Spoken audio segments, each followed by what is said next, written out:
ഇത്തരം ആൾട്ടർ ചെയ്ത വണ്ടികൾ ആവശ്യം സമയത്ത് സർക്കാരിന് വേണം. അത് കഴിഞ്ഞ അവരെ തേടിപ്പിടിച്ച് ഫൈൻ അടയ്ക്കുന്ന രീതിയിലേക്ക് പല ആളുകളും ലക്ഷങ്ങൾ കൊടുത്ത് വാങ്ങി അതൊന്ന് വെള്ളത്തിൽ പോയി വല്ല സെൻസറോ വല്ല പ്രശ്നമോ വന്നു കഴിഞ്ഞാൽ അതിന്റെ പൈസ വരെ സ്വന്തം പോക്കറ്റിൽ നിന്ന് എടുത്താണ് ജനങ്ങൾ രക്ഷിക്കുന്നത് അല്ലെ. ഈ ഒരു അവസരത്തിൽ ഇത് പറയുന്നത് ശരിയല്ലാന്ന് എനിക്കറിയാം. എന്നാലും ഈ ഒരു അവസരത്തിലല്ലാതെ ഇത് പറയാതിരിക്കാനും വയ്യ. വയനാട് ചൂരൽമലയിൽ ഉരുൾപൊട്ടിയപ്പം കളക്ടറുടെ ആദ്യത്തെ പോസ്റ്റുകളിൽപ്പെട്ട ഒന്നാണ് ഓഫ് റോഡ് കേപ്പബിലിറ്റി ഉള്ള വാഹനങ്ങൾ എത്രയും പെട്ടെന്ന് വയനാട്ടിലേക്ക് വരണം.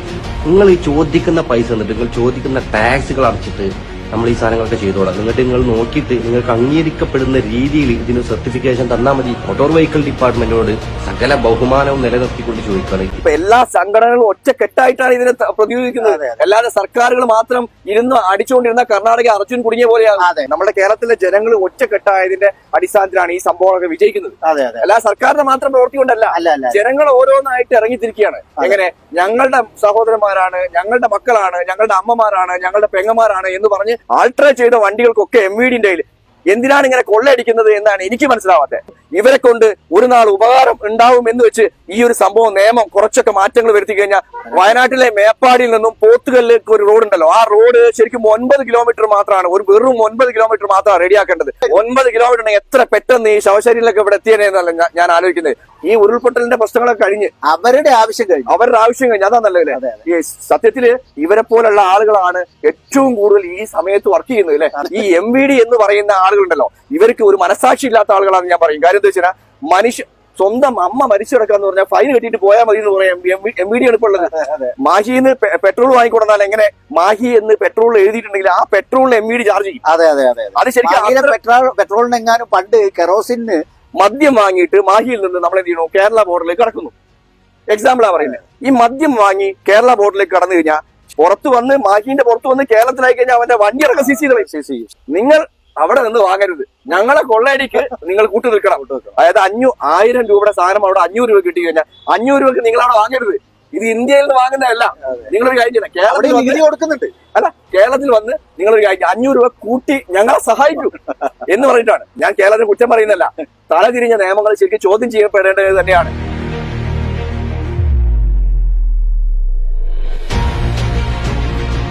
ബാബു നോക്കൂ, നമ്മള് ഈ വീലിന്റെ ഒരു വലിപ്പം നോക്ക്. നമ്മളിപ്പോ ഏതാണ്ട് നമ്മളൊക്കെ അരയ്ക്ക് മേലെ ഹൈറ്റ് ഉണ്ട് ഇതില്ലേ. അതേപോലെ തന്നെ ബാക്കിലെ വീലും ഈ വണ്ടിക്ക് തന്നെ ഒരു ഏതാണ്ട് ഒരു ലോറിയുടെ ഒക്കെ ഹൈറ്റ് ഉണ്ട്. ഇത് ഒരു ജീപ്പാണ് യഥാർത്ഥത്തിൽ അല്ലേ. ഈ ഒരു ജീപ്പിന്റെ വലിയ ടയറുള്ള ട്രാക്ടറിന്റെ ഒക്കെ ഒരു ടയറിന്റെ അല്ലെ JCBയുടെ ഒക്കെ ടയറിന്റെ ഒരു ഫീൽ ഈ ജീപ്പിന്റെ ഒരു ടയറിന്. ഇത് എന്തിനാവും യഥാർത്ഥത്തിൽ ഇങ്ങനെ ഒരു വീല് ഇതിൽ ഫിറ്റ് ചെയ്തിട്ടുള്ളതെന്ന് ഞാൻ ഇങ്ങനെ ആലോചിക്കാം. അപ്പൊ ഈ നമ്മുടെ ഈ ഇത്തരം വണ്ടികളിൽ എന്തെങ്കിലും തരത്തിലുള്ള ഒരു ഇതുപോലെ കണ്ട് ഇങ്ങനെ ഒരു ലൈറ്റ് വെച്ചാലോ അല്ലെങ്കിൽ ഇതുപോലുള്ള എന്തെങ്കിലും ഒരു ലൈറ്റ് അധികം കൊടുത്താലോ ഒക്കെ പണി കിട്ടുന്ന ഒരു കാലത്ത് ഇങ്ങനെ ഒരു ജീപ്പ് കൊണ്ട് ഈ വയനാട്ടില് ഇപ്പൊ ഇതിന്റെ ഒരു പ്രസക്തി എന്തായിരിക്കും? എനിക്ക് മനസ്സിലാവുന്ന സംഭവം ശരിക്കും ഇത് ഈ സർക്കാരുകളെ കാര്യങ്ങൾ പറയുമ്പോഴേ കുറ്റം പറയാൻ പാടില്ലല്ലോ. സർക്കാരുകളെ രക്ഷിക്കാൻ വേണ്ടി ഇപ്പൊ ഓരോ ദുരിതാശ്വാസ പ്രവർത്തകരൊക്കെ ശരിക്കും സർക്കാരുകളുടെ ക്രെഡിറ്റിലാണ്. പൊതുജനങ്ങള് നമ്മുടെ കേരളത്തിലെ ജനങ്ങൾ ഒറ്റക്കെട്ടായതിന്റെ അടിസ്ഥാനത്തിലാണ് ഈ സംഭവങ്ങളൊക്കെ വിജയിക്കുന്നത്. അല്ല സർക്കാരിന്റെ മാത്രം പ്രവൃത്തി കൊണ്ടല്ല, ജനങ്ങൾ ഓരോന്നായിട്ട് ഇറങ്ങിത്തിരിക്കുകയാണ്. എങ്ങനെ ഞങ്ങളുടെ സഹോദരന്മാരാണ്, ഞങ്ങളുടെ മക്കളാണ്, ഞങ്ങളുടെ അമ്മമാരാണ്, ഞങ്ങളുടെ പെങ്ങന്മാരാണ് എന്ന് പറഞ്ഞ് ഇറങ്ങിത്തിരിക്കുന്ന സാഹചര്യത്തിലാണ് വിജയിച്ചു പോകുന്നത്. മറ്റു സംസ്ഥാനങ്ങളിൽ ഇത്രയും കെട്ടുറപ്പില്ലാത്തതുകൊണ്ടാണ് ഇപ്പൊ ഞാൻ പറയുന്നത് നമ്മുടെ സഹോദരനായ അർജുനെ ഇതുവരെ കാണാൻ കഴിഞ്ഞില്ല. അത്രയേറെ ആളുകള് ഇത് എത്തി, ലോറിക്കെത്തി, ഈ ലോറിയുടെ അടുത്തെത്തി, കയറ് കിട്ടി എന്ന് പറഞ്ഞ് ആളെ കളിപ്പിക്കാന്നല്ലാതെ ഒരു പരിപാടി കണ്ടില്ല. അപ്പൊ ഞാൻ പറയുന്നത് ഈ വണ്ടി പുറത്തിറക്കിയ ഫൈനാണ്. പറ്റൂല. കാരണം എന്താന്ന് വെച്ചാൽ അവിടെ MVD കാത്തുക്കല്ലേ, അവിടെ ബുക്കുമായിട്ട് അല്ലെങ്കിൽ ഈ പറയുന്ന തരത്തിലുള്ള വാഹനത്തിൽ ക്യാമറയൊക്കെ വെച്ചിട്ട് ആളുകൾ ഇങ്ങനെ കാത്തുക്കാണല്ലോ. ഇത്തരം വണ്ടികൾ റോഡിലേക്ക് ഇറക്കാൻ പറ്റില്ല. പക്ഷെ ഈ വണ്ടിക്ക് ആവശ്യമുണ്ട്. അപ്പൊ അത് നമ്മുടെ പ്രശ്നങ്ങൾ വരുന്ന സമയത്ത് വല്ലാത്ത രീതിയിലേക്ക് നമ്മളെന്താണ് ദുരിതാശ്വാസ പ്രവർത്തനങ്ങളൊക്കെ വരുന്ന സമയത്ത് ഈ വണ്ടി കലക്ടർ വരെ പോസ്റ്റ് ഇടും, നിങ്ങൾ ഇത്തരം വണ്ടികൾ ഉണ്ടെങ്കിൽ വരാൻ വന്നിട്ട് നിങ്ങൾ ഡ്രൈവുള്ള ഈ പറയുന്ന ഉയരത്തിലുള്ള ഇത്തരത്തിലുള്ള വീലുകളൊക്കെയുള്ള അത്യാവശ്യം വെള്ളപ്പൊക്കമൊക്കെ വന്നാൽ പോലും അതിലൂടെയൊക്കെ വളരെ സുരക്ഷിതമായിട്ട് പോകാൻ പറ്റുന്ന ഈ വണ്ടിക്ക് ആവശ്യമുണ്ട്. അപ്പൊ അവര് ടയർ പ്രശ്നമല്ല, പിന്നെ കണ്ണാടി പ്രശ്നമല്ല, ഇതുപോലെ ഫോഗ് ലൈറ്റ് പ്രശ്നമല്ല. ഒരു കാര്യം നമ്മൾ പറയേണ്ട ഒരു കാര്യം തന്നെയാണ്. നമ്മുടെ കേരളത്തിൽ എന്ത് പ്രശ്നങ്ങൾ വന്നാലും ഇവരാണ് മുൻപന്തിയിൽ നിൽക്കുക. വെള്ളപ്പൊക്കമാവട്ടെ, വല്ല ഉരുൾപൊട്ടലാവട്ടെ, മറ്റുള്ള എന്ത് സംഭവങ്ങളാവട്ടെ, മനുഷ്യൻ മാറി നിൽക്കുന്ന സ്ഥലത്ത് ഇവരാണ് വെള്ളത്തിലൂടെ ആവട്ടെ, കാറ്റിലൂടെ ആവട്ടെ, എല്ലാം അല്ലേ പറയണം. സ്വന്തം വണ്ടി മനസ്സിലാക്കണം, സ്വന്തം വണ്ടി ലക്ഷങ്ങൾ മുടക്കി പണി കഴിപ്പിച്ച് ലക്ഷങ്ങൾ കൊടുത്തു വാങ്ങുന്ന വണ്ടിയാണ് ഈ വെള്ളത്തിലൂടെയും ഈ കല്ലിന്റെ ഉള്ളിലൂടെയും ഒക്കെ ഓഫ് റോഡ് യാത്ര ചെയ്യുന്നത്. അപ്പൊ അത്രയേറെ ജനങ്ങൾ എന്താണ്, മനുഷ്യത്വമുള്ള ജനങ്ങളാണ്. പിന്നെ നിങ്ങൾ ഈ പറയുന്ന ഈ കലക്ടർ അടക്കം പോസ്റ്റ് ഇട്ടിട്ടുണ്ടായിരുന്നു, ഈ ഇത്തരം വണ്ടികൾ എത്രയും പെട്ടെന്ന് എത്തുക എന്ന് പറഞ്ഞു. അപ്പോഴൊക്കെ ഈ വണ്ടിക്ക് ആവശ്യമുണ്ട് നിങ്ങൾക്ക്. അതാ അവിടെയാണ് നമുക്ക് മനസ്സിലാകാത്ത സമയത്ത് അവരെ വേട്ടയാടി പിടിക്കുകയും ഈ പറഞ്ഞ പോലെ ഒളിഞ്ഞു നിന്ന് വേട്ടയാടുകയും ചെയ്യുന്ന പണിയിലാണ് MVDയും ഈ പറയുന്ന ഈ ഡിപ്പാർട്ട്മെന്റ് മുഴുവൻ കാര്യം. കാരണം അവർക്ക് വരുമാനം കിട്ടണം, അവർക്ക് കോട്ട കൊടുത്താണ്.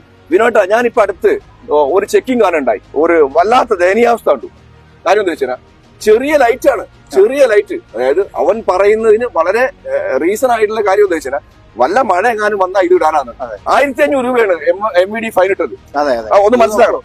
അത്യാവശ്യം ഈ പറയുന്ന എന്തെങ്കിലും ബുദ്ധിമുട്ടുള്ള സ്ഥലങ്ങളിലേക്ക് പോകുമ്പോൾ വെള്ളം കരുതാനുള്ള സ്ഥലം, ഇതിന്റെ ഒരു ഹൈറ്റ് കണ്ടു.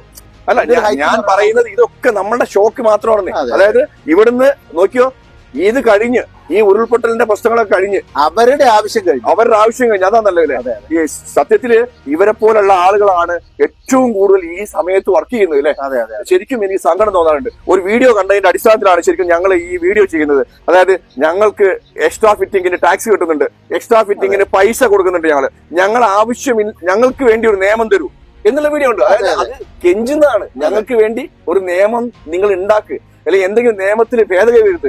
ഇത് മന്ത്രി ഗണേഷ് കുമാർ വന്നാൽ ശരിയാവും എന്ന് വിചാരിച്ചായിരുന്നു. അയാൾ അതിലും തല മനസ്സിലായിട്ട് ഓൾട്ടർ ചെയ്യുന്നത് യഥാർത്ഥത്തിൽ ഒരു കലയാണ്. അല്ല, വേറെ വിഷയമുണ്ട്. മന്ത്രി ഗണേഷ് കുമാറിന്റെ വീഡിയോ വരെ ഉണ്ട്. അതായത് ടയറ് തള്ളി നിൽക്കുക, മറ്റുള്ള കമ്പനി പറയാത്ത ഓൾട്ടറേഷൻ നടത്തുക, എന്നിവക്കെല്ലാം ചാർജ് ചെയ്യാൻ വേണ്ടി MVDക്ക് ഓഡിറ്റ് എന്ന് പറയുന്നത്. ഈ MVD എന്ന് പറയുന്ന ആളുകളുണ്ടല്ലോ, ഇവർക്ക് ഒരു മനസാക്ഷി ഇല്ലാത്ത ആളുകളാണെന്ന് ഞാൻ പറയും. കാര്യം എന്താ വെച്ചാൽ സ്വന്തം അമ്മ മരിച്ചു കിടക്കാന്ന് പറഞ്ഞാൽ ഫൈൻ കെട്ടിയിട്ട് പോയാൽ മതി എന്ന് പറയാം.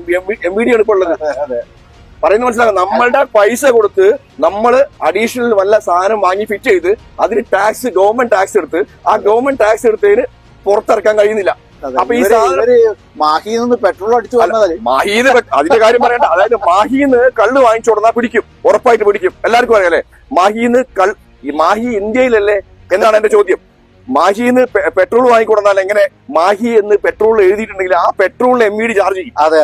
അത് ശരിക്കും പെട്രോളിനെങ്ങാനും പണ്ട് കെറോസിന് മണ്ണെണ്ണയ്ക്ക് കളർ ചേർക്കുന്ന പോലെ കേന്ദ്രഭരണ പ്രദേശമായ മാഹിയിലെ പെട്രോളിന് കളർ വ്യത്യാസം വരുത്തിയിട്ടുണ്ടെങ്കിൽ നമ്മൾ പെട്ടുപോയിരുന്നു. പല ലോറിക്കാരും ഒക്കെ പെട്ടുപോയി. അതെ, 10 രൂപ കുറവുണ്ട് അവിടെ. അതായത് നമ്മളെ കേരളത്തിലേക്ക് കടക്കുമ്പോ ഈ മദ്യത്തിന് വില കൂടുന്നു. ഞാൻ പറയുന്നത് ഇന്ത്യയിൽ നിന്നാണോ നമ്മൾ ഈ സാധനം വാങ്ങുന്നത്? എന്തൊരു നിയമമാണെന്ന് എനിക്ക് മനസ്സിലാവുന്നില്ല. തല തിരിഞ്ഞ നിയമമാണോ ഞാൻ ചോദിക്കുന്നത്. ഇപ്പൊ മദ്യം വാങ്ങിയിട്ട് ഒരു ചെറിയൊരു കാര്യം പറയാം. മദ്യം വാങ്ങിയിട്ട് മാഹിയിൽ നിന്ന് നമ്മൾ എന്ത് ചെയ്യണു, കേരള ബോർഡറിലേക്ക് കടക്കുന്നു. എക്സാമ്പിളാ പറയുന്നത്. ഈ മദ്യം വാങ്ങി കേരള ബോർഡറിലേക്ക് കടന്നു കഴിഞ്ഞാൽ ശരിക്കും നമ്മളൊരു ഇപ്പൊ ഒരു കുറച്ച് കുപ്പികൾ വാങ്ങി നോക്കുക. പ്രാരാബ്ദം കൊണ്ടാണല്ലോ ചില സമയത്ത് 10 രൂപക്ക് കുറവുണ്ടെങ്കിൽ ആ സാധനം വാങ്ങുന്നേ. പുറത്ത് വന്ന് മാഹിന്റെ പുറത്ത് വന്ന് കേരളത്തിലായി കഴിഞ്ഞാൽ അവന്റെ വണ്ടി അടക്കം സീസ് ചെയ്ത് പോലീസുകാർ പിടിക്കും. ഞാൻ ചോദിക്കുന്ന ഒറ്റ ചോദ്യം, ഇവർ രണ്ടുപേരും ജീവിക്കുന്ന ഇന്ത്യയിലല്ലേ? അല്ല, ഇവരെന്താണ് ചോദിക്കുന്നത്? ഇവർ കേരള സർക്കാർ എന്താ പറയുന്നല്ലോ, നിങ്ങൾ അവിടെ നിന്ന് വാങ്ങരുത്, ഞങ്ങളെ കൊള്ളയടിക്ക് നിങ്ങൾ കൂട്ടു നിൽക്കണം. അതായത് 1000 രൂപയുടെ സാധനം അവിടെ 500 രൂപ കിട്ടി കഴിഞ്ഞാൽ 500 രൂപക്ക് നിങ്ങൾ അവിടെ വാങ്ങരുത്. ഇത് ഇന്ത്യയിൽ നിന്ന് വാങ്ങുന്നതല്ല. നിങ്ങളൊരു കാര്യം ചെയ്യണം, കേരളത്തിൽ കൊടുക്കുന്നുണ്ട്. അല്ല, കേരളത്തിൽ വന്ന് നിങ്ങളൊരു കാര്യം 500 രൂപ കൂട്ടി ഞങ്ങളെ സഹായിക്കൂ എന്ന് പറഞ്ഞിട്ടാണ്. ഞാൻ കേരളത്തിന് കുറ്റം പറയുന്നതല്ല. തലതിരിഞ്ഞ നിയമങ്ങൾ ശരിക്കും ചോദ്യം ചെയ്യപ്പെടേണ്ടത് തന്നെയാണ്. അതുപോലെ തന്നെയാണ് ഇത്തരം ആൾട്ടർ ചെയ്ത വണ്ടികൾ. ആവശ്യം സമയത്ത് സർക്കാരിന് വേണം. അത് കഴിഞ്ഞ അവരെ തേടി പിടിച്ച് ഫൈൻ അടയ്ക്കുന്ന രീതിയിലേക്ക് 2018-ലും 19-ലും പ്രളയകാലത്ത് കണ്ടല്ലോ, വലിയ തോതിൽ ആളുകൾ ആക്ഷേപിച്ച വാഹനങ്ങളാണ് വലിയ തോതിൽ ലോഡ് കൊണ്ടുപോകും. ടോറസ് പോലുള്ള വാഹനങ്ങൾ ഈ പ്രളയത്തിൽ മാത്രമല്ല, നമ്മൾ ഈ പറയുന്ന സാധാരണ ജീവിതത്തിൽ എപ്പോഴും അങ്ങനെ വേറൊരു ലെവലിൽ കണ്ടിട്ടുള്ള ആളുകളാണ് കടൽ തീരത്തെ മത്സ്യത്തൊഴിലാളികൾ. അവരുടെ ഒരു വരവ് അവരെ വന്ന ആ സമയത്ത് ഭയങ്കരമായിട്ട് ആഘോഷിക്കുകയും ഇവര് കേരളത്തിന്റെ രക്ഷകരാണെന്നൊക്കെ പറയുകയും ദൈവത്തിന്റെ മക്കളാണെന്നൊക്കെ പറയുകയൊക്കെ ചെയ്യുന്നതിന് പിന്നെ അവർ വിട്ടു. അതാണല്ലോ നമ്മൾ തൽക്കാലം ഈ കേരളത്തിലെ ഒരു സംഭവം എന്ന് പറഞ്ഞു കഴിഞ്ഞാൽ ജനങ്ങളൊക്കെ ഒറ്റക്കെട്ടായി ഇപ്പൊ എല്ലാ സംഘടനകളും ഒറ്റക്കെട്ടായിട്ടാണ് ഇതിനെ പ്രതിരോധിക്കുന്നത്. അല്ലാതെ സർക്കാരുകൾ മാത്രം ഇരുന്ന് അടിച്ചുകൊണ്ടിരുന്ന കർണാടക അർജുൻ കുടുങ്ങിയ പോലെയാണ്. എല്ലാന്ന് പറയാൻ പറ്റുമോ നിങ്ങൾക്ക്? എല്ലാവരും ആയാലും ഈ പറയുന്ന രക്ഷാപ്രവർത്തനം നിർത്താൻ കഴിയുന്നില്ല. കാരണം ആളുകൾ രക്ഷാപ്രവർത്തനം നടത്തിക്കൊണ്ടിരിക്കുക. അവിടെ ഫോഴ്സോ സർക്കാർ സംവിധാനങ്ങളോ ഒന്നും വേണ്ടതില്ല ആളുകൾക്ക്. പറഞ്ഞു വന്നത് എന്താന്ന് വെച്ച് കഴിഞ്ഞാൽ നമ്മളെപ്പോഴും ചിന്തിക്കുന്നത് നമ്മളുടെ കാര്യങ്ങൾ മാത്രമാണ്. പക്ഷെ ഇത്തരം വണ്ടികളൊക്കെ ലക്ഷങ്ങൾ കൊടുത്ത് വാങ്ങി ഒരു സെൻസർ കംപ്ലൈന്റ് ആയാൽ പോലും ലക്ഷങ്ങളാണ് ചെലവ് വരുന്നത്. ആ വണ്ടി ജനങ്ങൾക്ക് വേണ്ടി ധൈര്യസമേതം വെള്ളത്തിലോ കാട്ടിലോ ഇറക്കുന്ന ആളുകളാണ് നമ്മുടെ രക്ഷകരായിട്ടുള്ളത്. ശരിയല്ലേ? അവരെ ശരിക്കും എടുത്തു പറയാതിരിക്കാൻ പറ്റുമോ? ഇത് കഴിഞ്ഞ MVD ഓടി നടക്കും ഇവർക്ക് ഫൈൻ അടയ്ക്കാൻ വേണ്ടി. എന്തൊരു ദുരിതമായ അവസ്ഥയെന്ന് ആലോചിക്കണം. ഇപ്പോഴും പറയാണ് പ്രളയം ഒന്ന് കഴിഞ്ഞോട്ടെ, ഫൈൻ എല്ലാവർക്കും വരും. വീഡിയോ നോക്കി ഫൈൻ വരും. വീഡിയോ നോക്കി രക്ഷിച്ചതോ ശിക്ഷിച്ചതോ നോക്കണ്ട, വർത്താനം പറയാനേ നമ്പർ അവർ നോട്ട് ചെയ്ത് വെച്ചിട്ടുണ്ടാവും. വണ്ടിയുടെ നമ്പർ രീതിയിലേക്ക് ഇത് ശരിക്കും നിർത്തണം സർക്കാരെ. ഏത് സംഭവം ഏത് സെക്ഷനാണ് നിർത്തണം സർക്കാരെ. കാര്യം ഇവരെ കൊണ്ട് ഒരു നാൾ ഉപകാരം ഉണ്ടാവും എന്ന് വെച്ച് ഈ ഒരു സംഭവം നിയമം കുറച്ചൊക്കെ മാറ്റങ്ങൾ വരുത്തി കഴിഞ്ഞാൽ അതൊന്ന് ഇത്തരം രീതിയിലേക്ക് സഹായിക്കാന്ന് വെച്ച് മാറ്റി പിടിച്ച ഒരു നിയമം ഉണ്ടാകണം സർക്കാരെ. ചുമ്മാ പറയുന്നതല്ല ഇത്. കാര്യം പല ആളുകളും ലക്ഷങ്ങൾ കൊടുത്ത് വാങ്ങി അതൊന്ന് വെള്ളത്തിൽ പോയി വല്ല സെൻസറോ വല്ല പ്രശ്നമോ വന്നു കഴിഞ്ഞാൽ അതിന്റെ പൈസ വരെ സ്വന്തം പോക്കറ്റിൽ നിന്ന് എടുത്താണ് ജനങ്ങളെ രക്ഷിക്കുന്നത്. അല്ലെ? അല്ല, ഈ ഗണേഷ് കുമാർ വരുമ്പോ ചെറിയ എന്തോ മാറ്റം ഉണ്ടാവും എന്നൊക്കെ. ഗണേഷ് കുമാർ വന്നപ്പോ മാറ്റമല്ല, ഗണേഷ് കുമാർ വന്നപ്പോ വീണ്ടും അതേപോലെ തന്നെ പറഞ്ഞു. അതായത് ആൾട്ര ചെയ്ത വണ്ടികൾക്കൊക്കെ MVDന്റെ എന്തിനാണ് ഇങ്ങനെ കൊള്ളയടിക്കുന്നത് എന്നാണ് എനിക്ക് മനസ്സിലാവാത്തത്. അല്ല, ചോദിക്കാമല്ലോ നമുക്ക്. ഒരു മനുഷ്യന് ജീവിക്കാൻ കഴിയാത്ത അവസ്ഥയിലേക്ക് പോയിക്കൊണ്ടിരിക്കുകയാണ്. ശരിയല്ലേ? പറയുന്ന കാര്യങ്ങൾക്ക് എന്തെങ്കിലും ഒരു മാന്യത വേണ്ടേ? ഇപ്പൊ ഈ വയനാടാണ് നമ്മൾ നിൽക്കുന്നത്. വിനോട്ടാ, ഇപ്പൊ നമ്മൾ വയനാടാണ് നിൽക്കുന്നത്. ഈ വയനാട് പോത്തുകല്ല് റോഡ് ഉണ്ട് അല്ലെ? വയനാട് പോത്തുകല്ല് റോഡ് ഉണ്ട് എന്ന് പറയാൻ പറ്റില്ല. അല്ല, വയനാട് റോഡ് പല സമയങ്ങളായിട്ട് ഇത് ഡെവലപ്പ് ചെയ്തിട്ട് വരും എന്ന് പറഞ്ഞാണ് നമ്മളോട് അല്ലെ? ശരിയാണോ? ഈ വയനാട് പോത്തുകല്ല് റോഡ് സഹോദരങ്ങളെ ഒറ്റ കാര്യം പറയാം. വയനാട് പോത്തുകല്ല് റോഡ് വെറും 9 കിലോമീറ്റർ ആണുള്ളത്. ഇപ്പോ പോത്തുകല്ലിൽ നിന്നുള്ള ശവശരീരങ്ങളാണ് ശരിക്കും എവിടെ ഇരിക്കുന്നത്? വയനാട് മേപ്പാടി. മണിക്കൂറുകൾ താണ്ടിയിട്ടാണ് ഇപ്പൊ ശരിക്കും ശവശരീരങ്ങൾ വന്നുകൊണ്ടിരിക്കുന്നത്. ശരിക്കും ഈ റോഡ് ശരിക്കും നന്നാക്കുകയാണെങ്കിൽ, ഈ റോഡ് പ്രാവർത്തികമാക്കുകയാണെങ്കിൽ, ഈ റോഡ് അത് ശരിക്കും മുൻകൂട്ടി ഒരു പണി നടത്തി സർക്കാർ അത് പ്രാബല്യത്തിൽ വരുവാണെങ്കിൽ ആ പ്രൊജക്ടിനെ കുറിച്ച് ഏതാണ്ട് എത്രയോ വർഷങ്ങളായി ചർച്ച ചെയ്തോണ്ടിരിക്കും. 1 മണിക്കൂർ അത് കാട്ടിലൂടെയുള്ള ഓടുവഴി മാത്രമാണ്. അതില് ഇപ്പോഴും റോഡെന്നൊന്നും പറഞ്ഞുകൂടാ. അതായത് 5-8 കിലോമീറ്റർ കൊണ്ട് ഈ പറയുന്ന രീതിയിൽ എത്തിപ്പെടാൻ കഴിയുന്ന ഒരു സൗകര്യത്തെ ഈ പറയുന്ന ട്രാൻസ്പോർട്ട് ഡിപ്പാർട്ട്മെന്റോ PWD ഡിപ്പാർട്ട്മെന്റോ ഒന്നും എന്ത് ചെയ്യുന്നില്ല,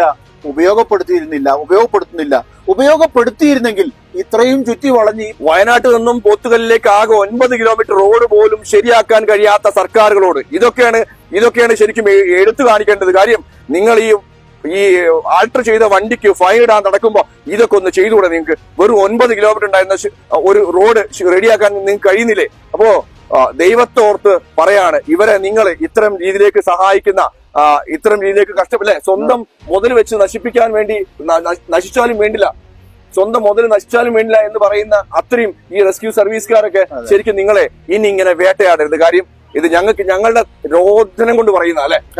അല്ലെ? സർക്കാരിന്റെ മോശമാക്കുന്നല്ല. പക്ഷെ സർക്കാരുകള് ചില കാര്യങ്ങളൊക്കെ ചില സംഭവങ്ങളൊക്കെ സർക്കാരിന്റെ കൂടെ ആവണം ജനങ്ങള്.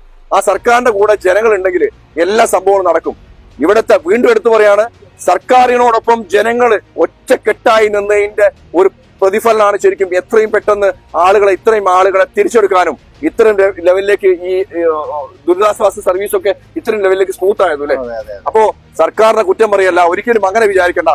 ഇത് പൊതുജനത്തിന്റെ ഒരു പരാതിയാണ്. നന്ദി, നമസ്കാരം.